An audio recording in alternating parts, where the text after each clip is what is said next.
हम इस एपिसोड की स्टार्टिंग में देखते हैं अमामी किड जो होता है वो कहता है टेंशन मत लो, अब मैं कहीं नहीं जाने वाला, अब मैं आ चुका हूँ, तुम्हें कोई भी बुली नहीं करेगा। वो अपने ने कहता है कि मैं एक वार कोड हूँ, गॉड ऑफ वार हूँ, मैं वार किंग भी हूँ, समझे। और मैं इतने लंबे समय से गायब था, मेरे को पता भी नहीं था ये सब कुछ हो रहा है। खैर कोई ना, मैं किंग तब बना था जब मैं बहुत ज्यादा यंग था, पर लेकिन साथ में मैंने पूरी दुनिया में ऑफिशियली अनाउंस भी कर दिया था कि मैं हूँ वार गॉड, मैं हूँ वार ऑफ किंग। पर लेकिन किसी को इस बारे में पता क्यों नहीं है आखिरकार इस कंट्री में हो क्या रहा है। मेरे इस पूरी कंट्री में, इस पूरी दुनिया में अगर अब कोई है तो वो सबसे ज्यादा पावरफुल मैं ही हूँ। पर लेकिन यहाँ पे तो कोई जानता ही नहीं आखिरकार। हम देखते हैं उसी बंदे को रोको जो कि अपनी वैन को टूटा हुआ देख के हमारे मेकेटिव पे चिल्लाता है कि साले कमीने। वो कहता है तू तो वही है ना जो कि उस समय स्कूल के मतलब कि गेट के बाहर उस गाड़ी के अंदर बैठा था। साले लगता है मेरे को आज तेरे को सबक सिखाने वाला, लगता है तेरे को वो पहले का सबक अच्छा नहीं लगा। कोई ना, आज तेरे को बताऊंगा कि तूने क्या किया है। तेरे को इसकी कॉस्ट चुकानी होगी $1.2 मिलियन, समझे ना। और तेरे को यहाँ पे सबके सामने माफी मांगनी होगी मुझसे, समझे ना। मामा मेकेट उसको इग्नोर मारता है और वो अपनी बहन से पूछता है कि एक मिनट, मुझे तो याद है तुम्हारा तो आज बर्थडे है ही नहीं, पर फिर भी तुम आज अपने बर्थडे को कैसे मना रही हो? तुम्हारा बर्थडे तो अभी आने में टाइम है। ये सुन के बोलती है हाँ 10 साल पहले क्या है कि जब तुम चले गए थे तो आंट ने जब मुझे मतलब कि पाल पोस की बड़े करी थी, तब मतलब कि आंट जो है वो मुझे यहाँ पे मतलब कि मेरे स्टेप फादर के यानी कि ये अंकल के पास, अंकल लॉन्ग के पास मेरे को छोड़ के चली गई थी। और यही वो दिन है आज के दिन जब मैं अंकल लॉन्ग को मिली थी। तो ये जो है ये मेरा सेकंड सबसे स्पेशल डे है, इसलिए मैं इसे सेलिब्रेट करी हूँ। ये सुन के बोला ओ अच्छा मैं समझ सकता हूँ। और वो अपनी कार के पास जाता है, वो उसके अंदर से वो पौधा निकालता है। वो कहता है ये रहा तुम्हारे बर्थडे प्रेजेंट। ये देखिए वो कहती है वाह प्लीज ब्लॉसम ट्री, क्या बात है। हम मेकेटर वो ऐसे बातें कर रहे होते हैं और ये देखिए रोकी को गुस्सा आ रहा है कि साले एरोगेंट तुम लोग मुझे इग्नोर मारे हो, तूने मेरी कार तोड़ी, अब तू यहाँ पे नॉर्मली एक्ट करा है, तू लगता है आज हम मरना चाहता है, आज लगता है ये मरना चाहता है। हम देखते हैं उसके पास वही बंदा आता है दूसरे वाला, वो कहता है रोक रोक शांत हो जा शांत हो जा, ये चीज तुम मुझ पे छोड़ दे, मैं इस बंदे से डील करता हूँ, समझे ना। अभी हमें कोई एक्शन लेने की जरूरत नहीं है। ये सुन के होता ठीक है मैं ये सब कुछ तुम पे छोड़ता हूँ। वो कहता है कि ए लड़के मेरी बात सुनो, किसी की कार तोड़ना ये गलत बात है, समझे। तुम लगता है यहाँ के नहीं हो इसलिए तुम्हें यहाँ पे नहीं पता। अब जबकि तुमने ये कांड कर ही दिया तो तुम्हें मतलब कि इसकी कॉस्ट चुकानी होगी 1 मिलियन, और तुम्हें यहाँ पे सबके सामने मतलब कि मेरे ब्रदर से माफी मांगनी होगी जब तक वो सेटिस्फाई ना हो जाए। ये सुन के हमा मेकेट कहता है, हमा मेकेट अपनी बहन को कहता है कि जब तुम मतलब कि ये पेट जब बड़ा हो जाएगा और तुम जब इसके प्लीज पोषण खाओगी तो तुम्हें बहुत ज्यादा टेंशन होगी, मतलब कि बहुत अच्छा लगेगा। उसके बाद हम आंटी के घर चलेंगे, मुझे नहीं पता इस वक्त वो कहाँ पे है। ये सुन के हाँ क्यों नहीं, आंटी के क्यों नहीं। पर लेकिन आंटी ये सुन के मामी कहती है क्या हुआ आंट को, कुछ हुआ है उनके साथ। वो कहती है आंटी के साथ, आंटी एक बहुत बड़ी मुसीबत में है, मैं तुम्हें एक बार में एक्सप्लेन नहीं कर सकती। मामी कहता है तो ठीक है कोई ना, मुझे डिटेल में बताओ जब हम घर चले जाएंगे। ये देखिए वो बंदा कहता है साले तेरी हिम्मत कैसे मुझे इग्नोर मारने की, आई होप तू इसका अंजाम चुकाएगा। हम देखते हैं वो अपने साथियों से कहता है ओए तुम लोग देख क्या रहे हो, ये बंदा बहुत ज्यादा हैंडसम है पर लेकिन ये रिच नहीं है, समझे। मैं इस जनरेशन में सारे जितनी भी फैमिलीज है ना उन सभी को जानता हूँ, और आई डोंट थिंक कि ये उनमें से किसी का कोई भी बेटा या उनका यंग मास्टर है क्या, चलो इसको पीटते हैं। ये सुन के होता हाँ क्यों नहीं, मैं तो इसकी टांगे काटूंगा। हम देखते हैं उसकी बहन डर जाती कि भाई मुझे डर लग रहा है। वो कहता है मेरे पीछे रहो, टेंशन मतलब जब तक मैं हूं तब तक कोई भी तुम्हें हाथ भी नहीं लगाएगा। हम देखते हैं एक बंदा उसके ऊपर चाकू से अटैक करने वाला होता है। हम मेकेट कहता है अरे ये तो तू ही है ना, मैंने तेरे को चाय का कहा था, मेरी चाय कहाँ है। ये सुन के होता है मरने के बाद तेरा खून का मैं चाय बना के पीऊंगा। हम देते हैं हम मेकेट उसकी अटैक को वहीं रोक लेता है और उसे अपनी कोहनी से एकदम जोर से मारता है। वो वहां पे उसके जितने भी बंदे हैं उन सभी को बड़ी बुरी तरीके से मारने लगता है। ये देख के वो दोनों डर जाते हैं कि बाप रे ये क्या है, इंसान है या क्या है। हम मेकेट कहता है तो अब तुम दोनों की बारी, मैं तुमसे कुछ पूछना चाहता हूँ। हम देते हैं रोकी की तो फटने लगती है। वो कहता है कमीने साले तुम मरेगा, अच्छा तू बहुत कुत्ते की तरह मरेगा, रुक जा मुझे अपने भाई को फोन करने दे। वो कहता है ठीक है मैं तेरे को एक चांस देता हूँ चल कर। हम देते हैं वो फोन करने लगता है। वो कहता है मेरा कजन यहाँ पे आने वाला है, जल्द ही आने वाला है, और वो पर्सनली तेरे को जान से मारेगा, उसके बाद देखता हूँ तेरा क्या होगा। हम देते हैं वो जो दूसरा बंदा जो होता है वो कहता है हाँ, वो कहता है हाँ टेंशन मत लो, यहाँ की रिस्पॉन्सिबिलिटी मैं लेने के लिए तैयार हूँ, जो भी होने दो। वैसे भी देखिए जरा ये बंदा क्या ही कर पाता है, वैसे भी तुम्हें नहीं पता रोकी का जो कजन जो है वो बहुत पावरफुल है, वो इस एरिया का बॉस है, बॉस, उसके सामने कोई भी नहीं बोल सकता। हम देते हैं वो दोनों आपस में गले मिलते हैं कि हाँ अब तो तू गया बेटे, तेरे को अपनी बहन से भी अपना हाथ धोना होगा और पैसे से भी। गुड बाय टू से दिस वर्ल्ड, जल्द ही भाई यहाँ आने वाले हैं। हम देते हैं अंकल जो होते हैं वो कहते हैं कि अरे नहीं क्या क्या क्या क्या क्या, क्या तुम सच में मतलब कि मेरी बेटी के भाई हो? बेटे बेटा देखो मेरी बात तो सुनो, मेरी बात सुनो, तुम एक काम करो, जल्द से जल्द अपनी बहन को लेके यहाँ से निकल जाओ, वो लोग बहुत ब्रूटल हैं, वो लोग यहाँ पे मतलब तुम्हें मार देंगे, जल्दी से जाओ। वो उसे उसके बारे में बताता है कि देखो तुम्हें वहां पे एक कैफे दिख रहा है ना, वो उस कैफे का मतलब कि क्या बोलते हैं एक शेयर होल्डर भी है, जिस बंदे को इन्होंने बुलाया है वो बहुत पावरफुल है, मतलब कि वो जो बंदा है जो है कैफे का, उसने मतलब कि उस बॉस को बहुत पैसे दिए, जिसके कारण देखो आज उसका कैफे कितना पावरफुल है। मैं तुम्हें यही कहता हूँ कि तुम उस कैफे के अंदर जाओ, वहां पे तुम ज्यादा सेफ रहोगे, तुम्हारे लिए यही बेटर रहेगा, बाकी सब मैं सेटलमेंट कर लूंगा। हमारा मेगेटर वहां पे कुर्सी लेता है, वो कहता है अंकल लॉन्ग आप टेंशन क्यों ले रहे हैं, आपका शुक्रिया कि आपने इतने सालों से मेरी बहन का ध्यान रखा, पर लेकिन अब आपको ज्यादा मेहनत करने की जरूरत नहीं है, आपकी लाइफ अब एकदम ठीक है, अब मैं यहाँ पे आ चुका हूँ, आपकी लाइफ को अब मैं प्रोटेक्ट करूंगा, ये मेरा वादा है। हम देते हैं वो लोग बंदे जो थे, ये सुन के वो कहते हैं कि बाप रे खुद को तो बचा नहीं पाया, आखिरकार मतलब कि इसको क्या बचाएगा, हमारे बॉस कौन है, दे उसके बाद देखते हैं तो क्या ही कर पाता है। हम देते हैं अंकल जो होता है, वो कहते हैं बेटा देखो तुम बहुत अच्छे हो, मैं जानता हूँ तुम्हारी काइंडनेस की मैं रिस्पेक्ट करता हूँ, पर प्लीज तुम जाओ यहाँ से, क्योंकि अगर तुम्हें कुछ हो गया तो फिर तुम्हारी बहन को कौन सपोर्ट करेगा। हम देते हैं उसकी बहन जो होती है वो भी कहती है कि भाई आई थिंक वो लोग बहुत पावरफुल है, पर लेकिन हमें यहाँ से निकलना होगा, हम उनके अगेंस्ट में नहीं जा सकते। हमारा मेगेटर है किसने कहा तुम्हारा भाई अकेला है, आखिरकार मेरे पीछे भी बहुत लोग हैं, मेरे पीछे बहुत सारे पावरफुल ट्रूप है, मेरे अंडर में लमसम क्या 10,000 से भी ज्यादा पावरफुल इलाइट आर्मी आती है, समझे, मैं एक बहुत पावरफुल मिलिट्री कमांडर किंग हूँ, मैं हूँ वार किंग। ये सुन के वो रॉकी तो वहां हंसने लगता है, वो कहता है जरा देखो कैसी बातें कर रहा है ये, आखिरकार इसके अंदर में 10,000 से भी ज्यादा लोग आते हैं, वो भी इलाइट लोग क्या बकवास, अपने आप को वार किंग कहते हो, मैं वार किंग को अच्छे से जानता हूँ, तुम वो नहीं हो। तभी हम देखते हैं वहां पे मतलब की कार आके रुकती है, वहां पे बहुत सारी कार आती हैं, उनमें से सोल्जर्स निकलते हैं। हम देते हैं वो कहता है कजन कहता है, रोकी कहता है कि भाई तुम यहाँ आ गए, वो कहता है हाँ पर लेकिन साइड हट जा। हम देते हैं वो उसको पूरी बात बताता है कि भाई प्लीज ये ऐसी बात है, ये बंदा है देखो ये, ओए मेरा कजन आ चुका है, उसने तेरे को बुलाया है, समझा, सुनाई नहीं दिया। हमारा मेगेट उसको जोर से मारता है, दूर फेंकता है।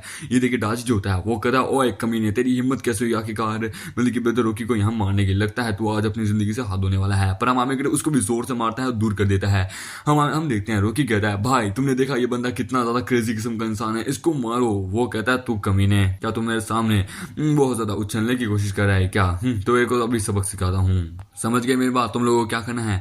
हम देते हैं अंकल घबरा जाता है। हम देते हैं जो मिस शिया जो होती है वो कहते हैं सुनो मेरी बात सुनो रोकी, देखो मेरा नाम है शिया और मैं शिया फैमिली से बिलोंग करती हूँ, मेरे ग्रैंडपा के ऊपर तुम एक प्लीज फेवर करो कि प्लीज इन लोगों को जाने दो। वो अपने उन्हें कहती है कि जो मतलब कि यिंग डांग का जो भाई जो है, आई नो इसके पास एबिलिटी है कि हर तरीके की मतलब की चीजें कर सकता है, पर लेकिन मैं इस बंदे को जानती हूँ, आई नो ये बहुत ज्यादा पावरफुल है और ये मतलब कि कैपिटल होटल का मालिक मतलब कि वहाँ का एक बॉडीगार्ड भी है, ये बहुत पावरफुल है, ये एक मार्शल आर्टिस्ट है, इसके सामने ये बंदा नहीं टिकाएगा, मुझे सिचुएशन को हैंडल करना होगा। हम देते हैं वो शिया फैमिली, अगर तुम्हारे ग्रैंडपा यानी कि ग्रैंडपा शिया भी यहाँ होते ना तो आई डोंट थिंक कि वो इतने क्वालिफाई है कि मुझसे बात कर पाते हैं, लड़की निकलो यहाँ से। ये सुन के वो कहते तुम्हारी इतनी हिम्मत, तुम्हारे आदमी मेरे स्टूडेंट के ऊपर हाथ डालने की कोशिश करते, तो एज ए टीचर तो मैं इसको प्रोटेक्ट करी हूँ, समझे। और ये देख के मामी की है वाह सच कमाल, ये लड़की भले ही वीक है पर लेकिन ये जानती है कि मुझे शब्दों से कैसे वार करना है।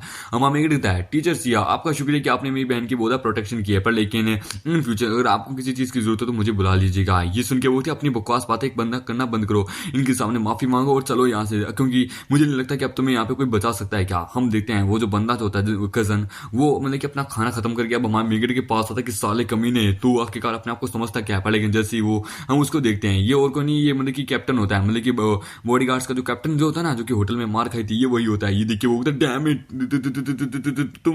तुम यहाँ। हम देते हैं जो मतलब कि रोकी जो होता है वो कहता है हाँ भाई इसको मारो, ये बहुत ज्यादा उछल रहा है, मैं चाहता हूँ इसकी हड्डियां तोड़ दो। वो कहता है कि तुम मेरे भाई के सामने नहीं टिक सकते, अपने घुटने पे आओ, समझे। दाजी कहता है कि हाँ आखिरकार हमारे बॉस बहुत ज्यादा पावरफुल है, तुम आखिरकार समझते क्या हो, सबसे पहले तुम्हें इनसे माफी मांगनी है। उसके बाद हम देखते हैं ओए सुन एक काम कर, एक गिलास के अंदर जल्द से जल्द गंदा पानी लेके जा और बॉस को देख के इसके मुंह पे मारे। ये सुन के वो हाँ क्यों नहीं है, और हम देखते हैं वो लेके जाता है कि बॉस ये लीजिए गंदा पानी इसके मुंह के ऊपर मारिए। हम देखते हैं वो उससे गिलास लेता है और उसको एक जोर से मारता है। वो कहता है ये ले गंदा पानी, ये ले, ये पहले तू ही पी ले, तेरी हिम्मत कैसे हुई मिस्टर जैन को रूट करने की, समझा। आखिरकार तू समझता क्या है। ये देखिए रोकी कहता भाई आखिरकार क्या हुआ, वो अपने भाई को भी मारता है। वो कहता कमीने मुझे पूरी बात बताओ आखिरकार यहाँ पे हो क्या रहा, तुम लोगों की हिम्मत कैसे हुई मिस्टर जैन को ऑफेंड करने की, क्या तुम लोग जीना नहीं चाहते यहाँ पे, क्या तुम लोग मरना चाहते हो। ये देखिए हम देखते डाची कहते कि बाप रे ये हो क्या रहा है, लगता है सिचुएशन बहुत बुरी चल रही है। वो कहता सर आखिरकार आपको हुआ क्या है, ये यही है जिसने सबसे पहले मुसीबत खड़ी की थी। वो कहता कमीने अगर मिस्टर जैन अगर यहाँ पे कोई मुसीबत खड़ी करते तो वो तुम लोग अब तक बचते नहीं, समझे, तुम लोगों ने पक्का यहाँ कुछ किया है। मिस्टर जैन जाओ उनसे माफी मांगो। हम देते वो कहते ब्रदर पर आखिरकार सच में मैं सच बता रहा हूँ, तुमने मुझे वसूली करने का कहा था, मैं तो वसूली कर रहा था, इसमें मैंने कुछ नहीं किया। वो कहता कमीने मैं तेरी हिम्मत कैसे मेरे सामने वापस बोलने की। हम देते वो हमारे मेगेट के पास आता है। वो कहता mister Jain I am really sorry, I am really sorry, मैं अपने आदमियों को सही से सिखा नहीं पाया, प्लीज मुझे माफ कर दीजिए, मेरी जिंदगी छोड़ दीजिए, मैं आपसे माफी मांगता हूँ। हम देते हैं लोग कहते हैं कि बाप रे, आखिरकार ये बा को क्या हो गया यार, ये इस पूरे नाइट मार्केट का one of the most powerful person है, पर लेकिन ये आज इस एक अननोन बंदे के सामने झुक रहा है। बाप रे, मेरे को तो समझ नहीं आ रहा। हम देते हैं अंकल जो था वो कहता बाप रे, मैंने कभी नहीं सोचा था, मेरे को लगा था यिंग डाओ, मेरे को लगा था कि ये जो यिंग बाओ जो है ये बहुत पावरफुल है, पर लेकिन ये तो मतलब कि क्या बोलते हैं, मेरी बेटी के भाई के सामने झुक रहा है। लगता है मेरी बेटी का जो भाई है ये बहुत पावरफुल, लगता है इसके पास कुछ हिडन सीक्रेट है, यानी कि मेरी बेटी अब मुसीबत से बाहर है। वो कहता है पर लेकिन इस कंट्री के अंदर यानी कि सिटी के अंदर यहाँ पे जो पू फैमिली जो है वो भी बहुत ज्यादा पावरफुल है और ये पू फैमिली के लिए काम करता है, पर लेकिन ये इसके सामने झुक रहा है। और मेरे को याद है पू फैमिली और चैन फैमिली जो है ये बहुत ज्यादा पावरफुल फैमिली है, दोनों आपस में कंबाइंड फैमिली है, इनके सामने कोई नहीं टिक सकता। यहाँ तक कि चैन फैमिली बहुत ज्यादा पावरफुल मार्शल आर्ट मास्टर भी है हमारी सिटी में, one of the most powerful, ये दो सबसे ज्यादा पावरफुल फैमिली है, इनके बराबर कोई नहीं है। और ये बच्चा भी अकेला है, आई थिंक ये फाइट दूसरों से नहीं कर पाएगा, मुझे इसकी मदद करनी होगी। हम देते हैं टीचर जो होती है वो अपनी उन्हें कहती है बाप रे, मैंने कभी नहीं सोचा था इस तरह का यंग मैन इतना ज्यादा पावरफुल होगा, बाप रे, इसने इतने पावरफुल व्यक्ति को भी अपने आगे झुकने पे मजबूर कर दिया। हम देते हैं टीचर अपनी मम्मी कहती है मुझे याद है हिस्ट्री की क्लास में मैंने एंशिएंट ड्रैगन्स के बारे में बताया था कि एंशिएंट ड्रैगन्स जो है वो चाहे कितने भी कहते हैं कैसे कमजोर क्यों ना हो, वो कभी भी किसी पावरफुल बंदे के आगे नहीं झुकते, वो बहुत ज्यादा पावरफुल है और आखिर में उनको अपनी जान से अंजाम खोना पड़ता है। और ये यंग बंदा ये भी एक ड्रैगन की तरह है, पर लेकिन पू फैमिली और चैंग फैमिली यहाँ पे मतलब कि वही सप्रेसर है, आई थिंक ये मरने वाला है। हम देते हैं हमारा मेगेटर जो होता है वो कहता है यिंग डान जो है यानी कि लोंग यिंग, ये मेरी मतलब की छोटी बहन है, वो भी बायोलॉजिकली बहन, तो तुम आखिरकार इतनी आसानी से कहाँ लेके जा सकते हो, तुम्हारी इतनी हिम्मत। और हम देखते हैं वो उसे उठा के दूर फेंक देता है कि निकल जा मेरे रास्ते से। और मामे के बाद में वहां पे कहता है कि और अब तू मेरे पास आ, और हम देखते हैं उस बंदे को अपने पास बुलाता है। वो कहता है मैंने तेरे को कहा था मेरी चाय कहाँ है आखिरकार। वो कहता है देखो मुझे जाने दो, मैं अभी लेके आता हूँ, बना के लेके आता हूँ। वो कहता है जा निकल यहाँ से। और फिर हमारे मेगेट नजर जाती है रोकी पे, वो कहता है मिस्टर जेन प्लीज मुझे माफ कर दीजिए, ये तो ये सब कुछ तो हमें मिस्टर पू ने करने के लिए कहा था, मिस्टर पू जो कि मतलब कि आपकी बहन के जिस्म के पीछे पड़े हैं, प्लीज हमें माफ कर दीजिए। वो कहता है टेंशन मत लो, ये पू नाम का जो बंदा जो है सरनेम, इसको तो मैं ढूंढ लूंगा, इससे तो मैं अपना सेटलमेंट जल्दी पूरा कर लूंगा, पर फिलहाल जो भी हमारे बीच में है वो तो पूरा करें। हम मेगेट उसको बालों से पकड़ता है, उसे अपनी कार की तरफ लेके जाता है। वो कहता है ये ले, ये जो तूने अपना रायता फैलाया है ना इसको जरा साफ कर, ये देखिए। वो कहता नहीं वो कहता मिस्टर जेन आपको इस चीज की रिस्पॉन्सिबिलिटी लेनी होगी, क्योंकि आप नहीं जानते कि मैं कहां से बिलोंग करता हूं, आप मुझे इस तरह बेइज्जत नहीं कर सकते। वो कहता है तुझे कहीं से भी बिलोंग क्यों ना करता हो, ये सब तूने किया है, रिस्पॉन्सिबिलिटी मैं ले लूंगा, टेंशन मत ले, बस साफ कर। और हम देखते हैं वो उसका मुंह पकड़ के अपना गाड़ी का शीशा साफ कराने लगता है जो कि उसने रायता फैलाया था। वो कहता है रिस्पॉन्सिबिलिटी हर कोई बंदा लेने के लिए इतनी आसानी से नहीं मरता, समझे ना, रिस्पॉन्सिबिलिटी मेरे लिए बस एक छोटी सी चीज है। तो अब तुम मानते हो कि तुमने जो गलती की है उसका अंजाम, उसकी रिस्पॉन्सिबिलिटी तुम्हें लेनी है। ये कहता है हाँ मुझे मंजूर है। और हम देखते हैं वो उसको चीज को साफ करने लगता है। और फिर वो कहता है अब तुम्हारी बारी दाजी, तुमने नहीं कहा था कि तुम मुझे अपने घुटनों पे लेके आओगे और मेरा सर फोड़ोगे। हम देते हैं वो आगे आता है, वो कहता है मिस्टर जैन मैं गलत था, प्लीज मुझे माफ कर दीजिए, मैं ऐसा काम कभी जिंदगी में नहीं करूंगा, प्लीज मुझे माफ कर दीजिए। हम मम्मी की उसे घुमा के जोरदार थप्पड़ मारता है, वो दूर जाके गिरता है। और फिर वो कहता है अभी काम खत्म नहीं हुआ, तुमने अभी क्या कहा था। और हम देखते हैं वो उसे उठा के फिर से पटक के मारने लगता है। वो कहता है मैं तो बस एक वसूली करता हूँ यहाँ का, मैं तो बस एक वसूली वाला हूँ, हफ्ता वसूली वाला, इसमें मेरी गलती की, प्लीज मुझे माफ कर दीजिए प्लीज। हम देते हैं वो कहता है माफी, तू आखिरकार अपनी जगह गलत है, ये बात तेरे को पता है, पर लेकिन अब तू आखिरकार करेगा क्या, तू ज्यादा से ज्यादा अब करेगा क्या, तूने जो पाप किए क्या वो सही हो सकते हैं। वो कहता नहीं। और हम देखते हैं वो अंकल की तरफ देखता है, वो अंकल के पास जाता है कि मिस्टर, वो कहता ब्रदर लोग प्लीज मुझे माफ कर दो, ये सब मेरी गलती है, प्लीज मुझे माफ कर दो, मैंने गलत बंदे से पंगा ले लिया, प्लीज इसको बोलो ना कि मेरे को प्लीज जाने दे, मेरे को प्लीज जाने दे। हम देखते हैं रॉकी भी उसके पास आता है, वो कहता मिस्टर लोग प्लीज मुझे जाने दीजिए, प्लीज मुझे मेरे भाई को जाने दीजिए, हमें माफ कर दीजिए। वो कहता जितनी भी प्रोटेक्शन फीस मैंने आपसे ली थी मैं वो सब कुछ डबल करके आपको दे दूंगा, प्लीज मुझे माफ कर दीजिए, हमें जाने दीजिए। हम देते हैं सारे बंदे उसके आगे आके झुक जाते हैं कि प्लीज हमें माफ कर दीजिए, हमारी जिंदगी बख्श दीजिए। हम देते हैं जो मतलब कि कैप्टन जो होता है गार्ड कैप्टन, वो कहता है मिस्टर जेंग प्लीज हमारी जिंदगी बख्श दीजिए, प्लीज हमें माफ कर दीजिए। वो कहता है कि मैंने कब कहा कि इसमें सारी गलती तुम्हारी है। सुन के बॉडी गार्ड का कैप्टन कहता है एक मिनट, यानी कि मेरी गलती नहीं है तो भी इसने मेरे को इतनी बुरी तरीके से मारा, मेरा चेहरा फूट के लाल हो चुका है। वो कहता है मैं चाहता हूँ कि तुम अपने हाथ पैरों को तोड़ लो। ये सुन के बोलता है मिस्टर जेन प्लीज मुझे माफ कर दीजिए। वो कहता है मैं 3 गिनूंगा, 1 2 अभी हम देखते हैं वो पीछे से बंदे लोग कह रहे हैं कि नहीं नहीं प्लीज हम गलत हैं, हम एक दिखता था तो 3 मरने के लिए तैयार हो। हम देखते हैं वो सब लोग कहते हैं मिस्टर जैन, वो कहता है कि नहीं, जब तक तुम अपने हाथ पैर नहीं तोड़ लेते तब तक मैं तुम्हारा साथ अभी तक तो कुछ नहीं करूंगा, पर लेकिन अब मेरे 3 गिरने पे तुमने अब तक अपने हाथ पैर नहीं तोड़े तो गुड बाय। हम देखते हैं वहाँ पे जो लोग मतलब कि इधर उधर पहले सोचते हैं, उसके बाद वो लोग इधर उधर चीजें देखते हैं, और हम देखते हैं गार्ड का कैप्टन जो होता है वो तो ठीक है, और हम देखते हैं वो बोतल लेके अपनी बोतल से मतलब कि अपने हाथ को तोड़ लेता है। ये देख के वो लोग कहते हैं कि बाप रे इसने तो अपने हाथ को तोड़ लिया, और हम देखते हैं वहां पे बाकी सभी लोग भी सोच विचार करके अपने अपने आप को इंजर्ड करने लगते हैं। हम देखते हैं उसकी बहन उसके पास आती है, वो कहती है ब्रदर तुम तो बड़े कमाल की हो, चलो हम लोग घर चले। हम देखते हैं टीचर आती है, वो कहती है 1 मिनट रुको, मुझे तुम्हारे भाई से कुछ बात करनी है। हम देखते हैं वो उसको साइड में लेके जाने लगती है। हम देखते हैं वो कहता है क्या हुआ, वो कहती है जब कि तुम उसके भाई हो, वो कहती है कि अब जब तुम उसके भाई हो और आई नो तुम 10 साल पहले गायब हो गए थे कहीं अचानक से, अब जबकि तुम वापस आए तो तुम अपना इतना बड़ा नाम बना के आए हो, पर लेकिन मैं तुम्हें बता दूं ये हाई डाउन सिटी है समझे, यहाँ पे सिचुएशन बहुत ज्यादा क्रिटिकल रहती है, यहाँ पे मतलब तुम सोच नहीं सकते यहाँ पे कहाँ कहाँ जान का खतरा रहता है। चैंग फैमिली और जो पू फैमिली जो है ना, ये आई डोंट थिंक अब तुम्हें जाने देगी, क्या कभी नहीं जाने देगी समझे। तो मैं तुम्हें यही कहती हूँ कि यहाँ इस शहर को छोड़ के चले जाओ। आखिरकार तुम इतनी बड़ी 2 बड़ी फैमिलीज के साथ कैसे कम्पीट कर पाओगे, आखिरकार यिंग डाओ, आखिरकार तुम्हारी बहन की स्टडी, उसका फ्यूचर, उसका क्या, हम तुम्हें मेरी बात समझ भी रहे हो क्या, आखिरकार मैं क्या कहना चाहती हूँ। मैं चाहती हूँ कि वो कहती है आई नो मैं जान सकती हूँ कि आखिरकार तुम्हें कितना ज़्यादा अच्छा लग रहा है कि तुम अपनी बहन के पास वापस आ चुके हो, तुम्हारी बहन को भी बहुत अच्छा लग रहा है, पर मुझे समझ नहीं आ रही तुम्हारे आने से ये थिंक अच्छी हुई है या बुरी हुई है, ये मेरे को नहीं पता। मैं दिखता है आपका शुक्रिया कि आपने मेरी बहन का बड़े अच्छे से ध्यान रखा, आपका बहुत बहुत शुक्रिया। और हम देखते हैं वो सामने की तरफ जाने लगता है। ये देखिए वो कहती है कि तुम मेरी बात नहीं समझे, क्या आखिरकार वो लोग कितने खतरनाक है। हम मामी वहां से जाने लगता है और हम देखते हैं मामी उसके घर आता है। वो कहता है अच्छा तो ये लोग एक्चुअली यहाँ पे इतने सालों से यहाँ पे रह रहे थे, बाप रे मैंने कभी सोचा भी नहीं था, ये स्लम एरिया से भी बदतर जगह है, मैंने कभी नहीं सोचा था कि मेरी बहन का पास्ट इस तरह से गुजरेगा। क्या हम देखते हैं अंकल उनको अपने घर के अंदर लेके आता है। वो कहता है ये रूम तो बहुत ज्यादा छोटा है, बोल तो बस मेरे एक छोटे से बाथरूम जितना बड़ा, पर लेकिन फिर भी लोग यहाँ रहते हैं ऐसी कंडीशन में भी। हम मम्मी कहता है मुझे याद है जब मैं वार में था तो मेरा मेंशन जो है वो मतलब कि इस सिटी की जो चैंग फैमिली जो है उसका जितना बड़ा मेंशन है ना उससे भी 2 गुना ज्यादा बड़ा मेरा मेंशन था। और जो मेरे अंदर मेरे काम करने वाले जो गवर्नर्स थे ना वो भी बहुत ज्यादा पावरफुल थे, और उनके अंदर जो उनकी प्रॉपर्टी थी वो भी बहुत ज्यादा बड़ी थी। पर लेकिन मैंने कभी नहीं सोचा कि मेरी बहन यानी कि एक वार ऑफ किंग की बहन इस तरह से स्लम एरिया में रहती है, मैंने कभी नहीं सोचा था। हम देते हैं अंकल उसके पास आता है। वो कहता है बेटा प्लीज मुझे माफ करना कि मैं तुम्हारी बहन का सही से ध्यान नहीं रख पाया, इस गरीबी में हम जी रहे हैं। वो कहता नहीं अंकल लोंग आपका बहुत बहुत शुक्रिया, आप आखिरकार ये कैसी बातें कर रहे हैं, आप मेरी जैन फैमिली के एक क्या बोलते बेनिफैक्टर हैं सच में, आखिरकार मैं आपको ब्लेम कैसे कर सकता हूँ। हम देखते हैं बहन आती है कि भाई ये लीजिए मैंने आपके लिए चाय बनाई है, अब जबकि हम सब एक फैमिली तो आइए बैठ के बात करते हैं। देते हैं मिस्टर लोंग जो होते हैं मतलब कि स्टेप फादर, वो कहता है कि देखो तुम और तुम्हारी बहन मतलब कि 10 साल से एक साल थे, पर लेकिन 10 साल पहले जब तुम गायब हो गए थे तो मुझे बहुत ज्यादा चिंता हो गई थी। तो 10 साल की जो बातें हैं आई नो वो बहुत ज्यादा है, तो तुम लोग आराम से बैठ के बात करो। वो कहता है अंकल लोंग आपको कहीं इंजरी तो नहीं है ना, ये लीजिए ये एक बैंडेज है, ये एक स्पेशल ट्रीटमेंट करने के लिए काम आती है, इससे आपकी हर चोट ठीक हो सकती है।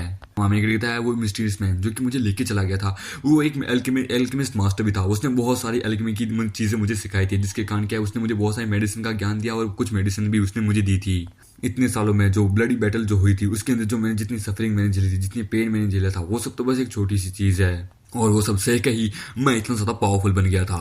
हम देखते हैं मामी अपनी बहन से पूछता है बाय द वे आखिरकार अंकल लोंग की वाइफ कहाँ है, वो मुझे कहीं नहीं दिख रही। वो कहती है एक्चुअली क्या है कि मदर जो है वो 8 साल पहले ही क्या बोलते हैं उनको एक बीमारी थी तो वो गुजर गई थी। तो मेरे जो फादर जो हैं ये भी इकलौते हैं मतलब कि मेरी मतलब कि अच्छे से ध्यान रखते हैं। आई नो कि अंकल लोग मेरे बायोलॉजी की फादर नहीं है, पर फिर भी वो मेरा एकदम अपने सगे बाप की तरह मेरे अच्छे से देखभाल करते हैं। हमें कहता है प्लीज मुझे माफ करना कि मेरे कारण तुम्हें इतनी तकलीफ झेलनी होगी, अब जबकि मैं वापस आ चुका हूँ तो मैं कोई बुली नहीं करेगा, जिस फैमिली के कारण हम ये इतनी बुरी से झेल रहे हैं मैं उस पूरी फैमिली को तबाह कर दूंगा। हमें कहता है अब जबकि मैं इतना ज्यादा पावरफुल बन के आ चुका हूँ तो जो सेटलमेंट जो चीजें जो मुझे सही करनी है अब मैं सबसे पहले वो करूंगा। चैंग फैमिली एंड पू फैमिली तुम तो गए, मुझे नहीं पता आखिरकार ये पू फैमिली कहाँ पे है आखिरकार, पर फिर भी इन्होंने एक किंग को गुस्सा दिलाया है, अब तो ये गए। और फिर वो बंदा जिसने मेरी माँ और मेरे को और मेरी बहन को हमें अबेंडन कर दिया था, यानी कि वो आदमी जिसने अपनी पत्नी और अपने दोनों बच्चों को उस बहरी रात में उससे निकाल दिया था, उस बंदे को तो बड़ी कुत्ते की मौत मारूंगा, ये मैं अपने आप से वादा करता हूँ। हम देखते हैं अगले दिन सुबह का सीन जहाँ पे हम देखते हैं बेटी जो होती है वो मतलब कि मिस्टर लोंग को कहती है कि डैड मैं जरा ब्रदर को आंटी के घर लेके जाती हूँ उनको दिखवाने के लिए। वो कहता हाँ ठीक है क्यों नहीं, बस रास्ते में अपना ध्यान रखना और हाँ अपनी आंटी से मेरा हेलो करना। हम देखते हैं कुछ समय बाद वो चले जाते हैं तो वहाँ पे कुछ लोग आते हैं, कुछ गुंडे आते हैं जो कि उसका घर तोड़ते हैं, उसके अंदर आते हैं। हम देखते हैं वो लाल वाला गुंडा मिस्टर लोंग का कॉलर पकड़ लेता है कि ओए तूने 5 मिलियन का कर्ज अब तक चुकाया नहीं है, तूने हमारी टियांग कंपनी से 5 मिलियन का लोन लिया था, तो कहाँ है? जल्द से जल्द वो कब तुम्हें हमको लिटाएगा? वो कहता है क्या मिस्टर दाजी को इस बारे में पता है? मैं चाहता हूँ मिस्टर दाजी को तुम यहाँ पे बुलाओ, मैं उनसे ही बात करना चाहता हूँ पर्सनली। ये सुन के बोलता है अच्छा। वो बताता है एक्चुअली क्या है कि मेरी कंपनी में एक रियल एस्टेट कंपनी थी, पर लेकिन वो डूब गई थी, मेरे को बहुत बड़ा घाटा हुआ था। तो सो क्या है कि मैंने 1 मिलियन का, मतलब कि 1 मिलियन येन का क्या बोलते हैं वो उधार लिया था इनसे, इनकी कंपनी से, जो कि मैं चुका नहीं पाया था। और इतने सालों के बाद, मतलब कि 3 सालों के बाद, वो जो 1 मिलियन का जो कर्ज जो है वो 5 मिलियन में बदल चुका है। हम देते हैं वो जो गुंडा जो होता है वो कहता है साले तेरी इतनी औकात भी है कि मिस्टर दादी से कि तू उनसे बात कर सके, उनसे फेस टू फेस बात कर सके, अपने आप को समझता क्या है तू? तभी हम देखते हैं उस गुंडे के पास कॉल आने लगता है। ये देख के होता है अच्छा, होता है ओ हेलो हाँ मिस्टर दाजी, अच्छा हाँ मैं इस वक्त इस लॉन्ग टाइम के घर पे ही हूँ। अच्छा ठीक है, आप यहाँ आ रहे हैं, ठीक है बहुत बढ़िया। वो कहता है भाई तू बहुत लकी है कि मिस्टर दाजी यहाँ आ रहे हैं तुझसे खुद मिलने के लिए, बातचीत करने के लिए, तो तू तैयार है। हम देखते हैं जो मिस्टर लॉन्ग होते हैं वो कहते हैं तुम्हारे लिए यही बेटर रहेगा कि मुझसे एकदम तमीज से बात करो, तुम्हारे बॉस को भी कहते हैं ना, समझे ना, देख लूंगा उसका आते ही। ये सुन के वो कहता साले तू कब से जबान लड़ाने लग गया, साले लगता है तेरी मतलब कि क्या बोलते तबियत ठीक हो चुकी है, अब तेरी तबियत को फिर से बिगाड़ना होगा। वो कहता तेरी इतनी हिम्मत भी है कि तू मिस्टर दाजी के अगेंस्ट में ऐसी कुछ बातें कर सकता है? ओए जरा चाकू दे रहे। चलो देखते हैं, उनके आने से पहले मैं जरा तेरे साथ थोड़ा खेल तो लूं, मजा तो आएगा। और हम देखते हैं वो उसके ऊपर चाकू से अटैक करने वाला था, पर लेकिन तभी एक आवाज आती है कि ल्यू यहीं रुक जाओ। और हम देखते हैं वो वहां रुक जाता है। वो कहता है मिस्टर दाजी आप यहाँ। और हम देखते हैं उसी दाजी को और रॉकी को और उसके बंदों को हम देखते हैं। वो कहता है मिस्टर दाजी फाइनली आप यहाँ आ गए, मैंने इस कमीने से बस पैसा निकलवाया था, सोचा मैं इसके साथ थोड़ा खेल लूं, अब जबकि आप यहाँ आ ही गए हैं तो ये अच्छी बात है। तभी हम देखते हैं दादी उसको मुंह के ऊपर एक पंच मारता कि साले कमीने तेरी हिम्मत कैसे ही ब्रदर लॉन्ग से इस तरह से बात करने की। वो कहता है शुक्र है कि मैंने मतलब कि क्या बोलते हैं मतलब कि ब्रदर से, मतलब कि ब्रदर ये बाव से मैंने बात कर ली थी उस बंदे के बारे में, मुझे पता चल गया था वो बंदा जिसने उस दिन हमें बहुत बुरी तरीके से पीटा था कल, वो क्या है एक्चुअली। शुक्र है कि मैंने उसके बारे में पता लगा लिया। उस बंदे ने चैंग फैमिली के उस कैपिटल रेस्टोरेंट में जाके पूरी आधी चैंग फैमिली को मतलब कि ऑलमोस्ट तबाह कर दिया था, वहां के बड़े बड़े मार्शल आर्टिस्ट को उसने हरा दिया था। तो आखिरकार हम लोग उसके सामने क्या ही चीज है। हम देते हैं रॉकी भी उसको मारने लगता है कि साले कमीने अभी के ब्रदर लॉन्ग से माफी मांग। हम देते वो अपने मन में कहता है, वो कहता है सबसे अर्जेंट थिंग क्या है, माफी मांगना, क्योंकि वो माफी नहीं मांगी और उस बंदे को पता चला तो आज जो हालत हमारी हुई है ना, शायद तक कल हम बेड पे अस्पताल के किसी आईसीयू रूम में पड़े मिलेंगे। हम देते हैं ल्यू को ये समझ नहीं आ रहा था कि आखिरकार ये हो क्या रहा है, बॉस मुझे उससे माफी मांगने को क्यों कह रहे हैं। हम देते हैं दादी उसके पास जाता है, वो कहता है ब्रदर लॉन्ग ये लीजिए, ये लोन का कॉन्ट्रैक्ट जो है हमारी कंपनी के बीच में, मुझे माफ करना कि मैं आपको इस समय माफ करना, पर फिर भी ओरिजिनली मेरा प्लान तो कुछ और था, मुझे माफ करना कि मैं ये सब कुछ कर रहा था। आपके अंडर में तो बहुत ज्यादा पावरफुल बंदे आते तो इसलिए, और तू ल्यू के बच्चे साले मैंने कभी नहीं सोचा कि तू यहाँ के ऐसी बदतमीजी करेगा, और इसकी तरफ से भी मैं आपसे माफी मांगता हूँ समझे। और जो 5 मिलियन का जो था ना कॉन्ट्रैक्ट वो हम कैंसिल करते हैं, आपको हमें 5 मिलियन देने की जरूरत नहीं है। वो कहता मैं दाजी आज से मतलब कि एक राइटियस और एक बहुत ज्यादा काइंड हार्टेड पर्सन बनने के लिए तैयार हूँ समझे। और आखिरकार तू जल्द से जल्द यहाँ के ब्रदर लॉन्ग से माफी क्यों नहीं मांगता। ये देख के वो कहते क्या ये चीज सच में मेरे साथ हो रही है, क्या मैं कोई सपना तो नहीं दे रहा। ब्रदर दाजी जो कि इतने बुरे इंसान हैं वो आज अच्छे बनने की कोशिश कर रहे हैं। हम देते हैं रॉकी कहता है साले कमीना माफी मांग नहीं तो तू हमें मरवाएगा।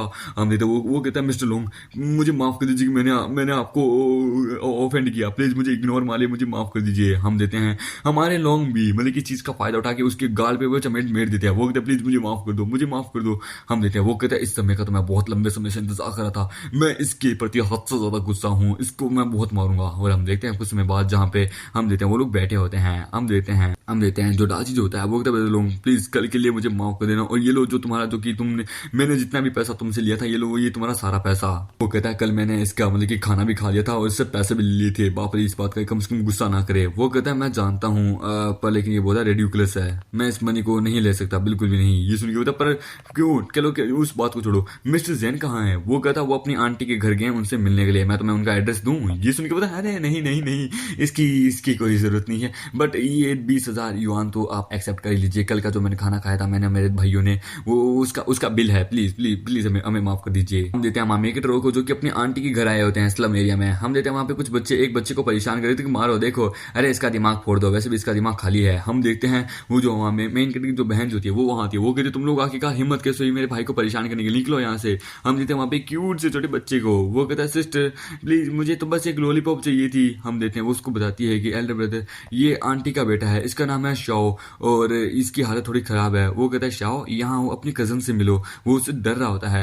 अमामी कहता है क्या हुआ आखिरकार इसके साथ, ये ऐसा कैसे है और अंकल कहाँ है। वो कहती है कि एक्चुअली क्या है, जब आंटी ने मतलब कि शाओ को जन्म दिया था तो डॉक्टर ने बताया कि इसकी मेंटली हालत जो है ये बहुत ख़राब है, ये मेंटली डिसेबल है। इसलिए तो जब ये बात अंकल को पता चली तो अंकल ने आंटी को और उनके इकलौते इस बेटे को अबेंडन कर दिया और उसके बाद वो किसी एक अमीर फैमिली में चले गए, वहाँ की एक लड़की से शादी की और वहाँ का एक सन्नी लो बन गया। उस बात को 10 साल हो चुके हैं, जब तुम डिसअपेयर हुए थे वो तब सी बात है। और इसके बाद आज तक कभी भी वो अपने इस बेचारे बच्चे को भी देखने के लिए कभी नहीं आए, बोले तो कभी भी नहीं। मेरी आंटी जो है मतलब कि आंटी जो है वो बड़े बड़े हॉस्पिटल में लेके गई थी अपने बेटे का इलाज करवाने के लिए, पर लेकिन पैसे की किल्लत होने के कारण कोई भी उनका इलाज नहीं कर पाया था। और लेकिन चाइल्ड भी जो बच्चा भी जो है वो भी ज्यादा इंप्रूव नहीं कर पाया था। शाओ कभी भी गलत नहीं था, पर लेकिन बेचारे भगवान ने ही इसके साथ ऐसा कर दिया।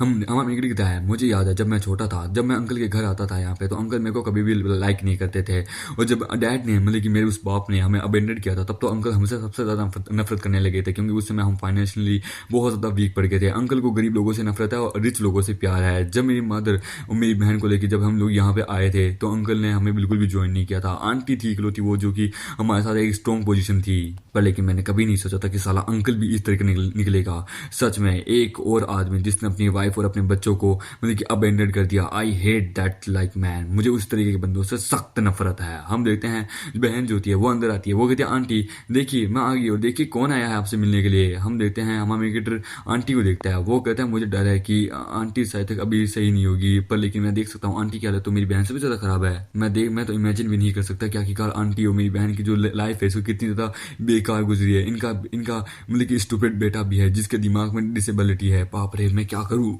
हम देखते हैं आंटी जो होती है वो कहती है ओह तो तुम यहाँ आ गए। हम देखते हैं वो कहती है आंटी आप ठीक है ना, आपको कुछ हुआ तो नहीं ना। वो कहता टेंशन मतलब मैं ठीक हूँ, बस थोड़ा सा जुकाम है जो कि मैं कुछ दिनों में ठीक हो जाऊंगी। आंटी हमारे मेगर को देखी कहती कि तुम कौन हो। वो कहती है आंटी प्लीज मुझे माफ कर दीजिए कि मेरे कारण आपको इतनी सारी चीजें सहनी पड़ी है, प्लीज। ये देखिए वो समझ जाती है कि एक मिनट मूसीफर क्या क्या क्या क्या ये तुम हो मूसीफर। फाइनली 10 साल हो गए, फाइनली तुम वापस आएगे। बेटा तुम्हें देख के मुझे बहुत ज्यादा खुशी हो रही है। मैं तुम्हें कैसे भूल सकती हूँ, तुम मेरी बहन के, तुम मेरी बेस्ट फ्रेंड के इकलौते बेटे जो हो। फाइनली अब तुम आ गए हो, तुम्हें जिंदा सही सलामत देखे मुझे बहुत ज्यादा खुशी हो रही है।